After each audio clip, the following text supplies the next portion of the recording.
अपनी मेहनत की कमाई को कैसे बढ़ाया जाए, या फिर शेयर बाजार में इन्वेस्ट तो करना है पर समझ नहीं आ रहा कि शुरू कहाँ से करें। तो आज हम इसी पहेली के एक बहुत ही पॉपुलर सोल्यूशन को समझने जा रहे हैं, म्यूचुअल फंड्स। चलिए जानते हैं कि ये आखिर है क्या और ये किसी के फाइनेंशियल गोल्स को पूरा करने में कैसे मदद कर सकता है। जरा सोचिए, किसी को इंडिया की 50 सबसे बड़ी और सबसे कामयाब कंपनियों में हिस्सेदारी चाहिए। आइडिया तो बहुत अच्छा है ना? लेकिन यहीं पर एक आम मुश्किल सामने आती है जिसका सामना लगभग हर नया इन्वेस्टर करता है। देखिए, उन सभी 50 कंपनियों के शेयर एक एक करके खरीदना, ये सिर्फ मुश्किल नहीं बल्कि बहुत महंगा भी पड़ सकता है। हर कंपनी पर रिसर्च करनी होगी, उनके शेयर खरीदने होंगे और फिर उन सब पर नजर भी रखनी होगी। ये तो एक फुल टाइम जॉब जैसा काम हो गया। और बस यही वो प्रॉब्लम है जिसे म्यूचुअल फंड्स सॉल्व करने की कोशिश करते हैं। तो क्या इसका कोई आसान रास्ता है? मतलब कोई ऐसा तरीका है जिससे कोई भी बिना हर एक स्टॉक को अलग अलग खरीदे एक ही बार में उन सभी 50 कंपनियों में इन्वेस्ट कर सके? जी हाँ, बिल्कुल है। और यहीं पर म्यूचुअल फंड्स एक सिंपल सोल्यूशन बनकर सामने आते हैं। तो ये म्यूचुअल फंड आखिर है क्या? इसे एक बड़ी सी टोकरी समझिए। बहुत सारे इन्वेस्टर्स अपना पैसा इस टोकरी में डालते हैं। फिर एक प्रोफेशनल फंड मैनेजर, जिसका काम ही मार्केट को एनालाइज करना है, वो उस सारे पैसे को लेकर स्टॉक्स, बॉन्ड्स या दूसरी सिक्योरिटीज के एक मिक्स्ड पोर्टफोलियो में इन्वेस्ट कर देता है। तो एक ही इन्वेस्टमेंट से कई अलग अलग एसेट्स में हिस्सेदारी मिल जाती है। तो चलिए वापस अपने निफ्टी 50 वाले एग्जाम्पल पर चलते हैं। उन सभी 50 शेयरों को अलग अलग खरीदने के बजाय बस एक निफ्टी 50 इंडेक्स फंड में पैसा लगा सकते हैं। ये फंड आपका पैसा लेकर उन सभी 50 कंपनियों में ठीक उसी रेशियो में लगा देता है जिस रेशियो में वो इंडेक्स में है। तो एक ही इन्वेस्टमेंट से पूरे इंडेक्स की परफॉर्मेंस का फायदा मिल जाता है। सिंपल है ना? तो ठीक है, पर्दे के पीछे असल में होता क्या है? जब कोई म्यूचुअल फंड में पैसा लगाता है तो वो पैसा काम कैसे करता है और रिटर्न कैसे मिलता है? चलिए इस पूरे प्रोसेस को समझते हैं। प्रोसेस बहुत सीधा साधा है। इसे 3 मेन स्टेप्स में समझ सकते हैं। सबसे पहले बहुत सारे इन्वेस्टर्स अपना पैसा एक साथ एक स्कीम में जमा करते हैं। फिर इन्वेस्ट की गई रकम के हिसाब से फंड की यूनिट्स मिल जाती हैं। और आखिर में जैसे जैसे फंड का इन्वेस्टमेंट बढ़ता है, डिविडेंड, ब्याज या कैपिटल गेन के तौर पर रिटर्न मिलता है। हमने यूनिट्स की बात की, पर इन यूनिट्स की कीमत क्या होती है? ये एक बहुत ही ज़रूरी कॉन्सेप्ट से तय होती है जिसे कहते हैं नेट एसेट वैल्यू या एनएवी। सीधे शब्दों में कहें तो एनएवी म्यूचुअल फंड की एक यूनिट की मार्केट वैल्यू है और इसे हर ट्रेडिंग दिन के आखिर में कैलकुलेट किया जाता है। तो ये एनएवी निकालते कैसे हैं? इसका हिसाब किताब ना बहुत सिंपल है।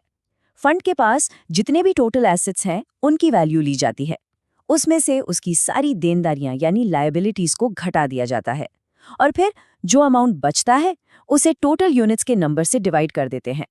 इससे एक यूनिट की वैल्यू निकल आती है, वही एनएवी है। चलो एक एग्जाम्पल लेते हैं। मान लीजिए कि एक फंड के टोटल एसेट्स 60 करोड़ रुपए के हैं और उसने कुल 6 करोड़ यूनिट्स जारी की हैं। तो 60 करोड़ को 6 करोड़ से डिवाइड करने पर हमें प्रति यूनिट 10 रुपए का एनएवी मिलता है। तो जब कोई इस फंड में पैसा लगाता है तो उसे 10 रुपए प्रति यूनिट के हिसाब से यूनिट्स मिलती हैं। ओके, तो फंड तो चुन लिया, अब इसमें इन्वेस्ट कैसे करें? इसके 2 मेन तरीके हैं। या तो रेगुलरली थोड़ा थोड़ा अमाउंट इन्वेस्ट करें या फिर एक ही बार में एक बड़ा अमाउंट लगा दें। चलिए इन दोनों तरीकों एसआईपी और एक मुश्त पर नजर डालते हैं। एसआईपी यानी कि systematic investment plan mutual fund में इन्वेस्ट करने का एक बहुत ही पॉपुलर तरीका है, खासकर नए इन्वेस्टर्स के लिए। ये एक डिसिप्लिन तरीका है जहां हर महीने या हर 3 महीने में एक फिक्स्ड अमाउंट इन्वेस्ट होता है। इससे न सिर्फ इन्वेस्टमेंट की आदत बनती है बल्कि मार्केट के उतार चढ़ाव को मैनेज करने में भी मदद मिलती है, जिसे रूपी कॉस्ट एवरेजिंग कहते हैं। तो अब ये तो समझ आ गया कि म्यूचुअल फंड्स काम कैसे करते हैं, लेकिन अब आता है असली सवाल। मार्केट में तो हजारों फंड्स हैं, अपने लिए सही फंड कैसे चुनें? ये थोड़ा मुश्किल लग सकता है, पर घबराने की बात नहीं है। कुछ मेन बातें हैं जो सही फैसला लेने में मदद कर सकती हैं। सबसे ज़रूरी चीज़ है रिस्क लेने की क्षमता। सीधे शब्दों में कहें तो कोई कितना पैसा खोने का रिस्क उठा सकता है? क्या कोई ज़्यादा रिटर्न के लिए बड़े उतार चढ़ाव में कंफर्टेबल है, या फिर एक स्थिर, भले ही थोड़ी धीमी ग्रोथ पसंद है? यही सवाल सही फंड चुनने की तरफ पहला कदम है। या फंड्स की कुछ मेन कैटेगरीज हैं। इक्विटी फंड ज्यादातर शेयरों में पैसा लगाते हैं, तो जाहिर है रिस्क बहुत ज्यादा होता है, पर इनमें रिटर्न की उम्मीद भी ज्यादा होती है। डेट फंड्स बॉन्ड जैसी सेफ चीजों में इन्वेस्ट करते हैं और इनमें रिस्क कम होता है। हाइब्रिड फंड्स दोनों का मिक्स होते हैं, जो एक मॉडरेट रिस्क देते हैं। और इंडेक्स फंड्स, जैसा हमने पहले बात की, वो किसी खास मार्केट इंडेक्स को ही फॉलो करते हैं। अब देखिए, हर इन्वेस्टमेंट की तरह म्यूचुअल फंड्स के भी अपने फायदे नुकसान हैं। एक सोचा समझा फैसला लेने के लिए सिक्के के दोनों पहलुओं को समझना जरूरी है। तो चलिए जरा इसकी कॉस्ट और फायदों पर एक नजर डालते हैं। तो एक तरफ तो प्रोफेशनल मैनेजमेंट और डाइवर्सिफिकेशन जैसे शानदार फायदे हैं, लेकिन दूसरी तरफ ये भी याद रखना जरूरी है कि कोई गारंटीड रिटर्न नहीं होता और मार्केट का रिस्क तो हमेशा बना रहता है। इसके अलावा कुछ खर्चे भी होते हैं जिनके बारे में पता होना चाहिए। सबसे कॉमन जो खर्चा आता है वो है एक्सपेंस रेशियो। ये बेसिकली आपके फंड को मैनेज और ऑपरेट करने की एक सालाना फीस है। सुनने में ये शायद एक छोटा सा परसेंटेज लगे, लेकिन लंबे समय में ये आपके रिटर्न पर काफी असर डाल सकता है। इसलिए हमेशा कम एक्सपेंस रेशियो वाले फंड को देखना एक अच्छा आइडिया होता है। एक और कॉस्ट है जिसका सामना करना पड़ सकता है, वो है एग्जिट लोड। ये एक फीस है जो तब लगती है जब कोई एक तय समय, जो आमतौर पर 1 साल होता है, से पहले अपनी यूनिट्स बेच देता है। इसका मकसद इन्वेस्टर्स को लंबी अवधि के लिए सोचने पर बढ़ावा देना है और जल्दी जल्दी खरीदने बेचने से रोकना है, जिससे फंड की परफॉर्मेंस को नुकसान हो सकता है। तो इन सारी बातों के बाद बड़ा सवाल ये है, क्या म्यूचुअल फंड सही चॉइसेस हैं? आइए देखते हैं कि इस तरह का इन्वेस्टमेंट किसके लिए सबसे फिट बैठ सकता है। अगर कोई अपनी इन्वेस्टमेंट जर्नी अभी शुरू कर रहा है, तो म्यूचुअल फंड्स एक बेहतरीन पहला कदम हो सकते हैं।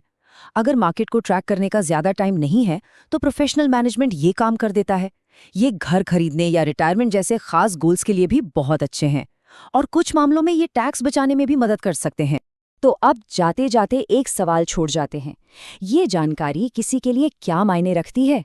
म्यूचुअल फंड किसी के कौन से फाइनेंशियल गोल तक पहुंचने में मदद कर सकते हैं? चाहे वो बच्चों की पढ़ाई हो, एक सपनों का वेकेशन हो, या एक आरामदायक रिटायरमेंट, सही इन्वेस्टमेंट टूल वहां तक पहुंचने में मदद कर सकता है। आज हमारे साथ जुड़ने के लिए बहुत बहुत शुक्रिया।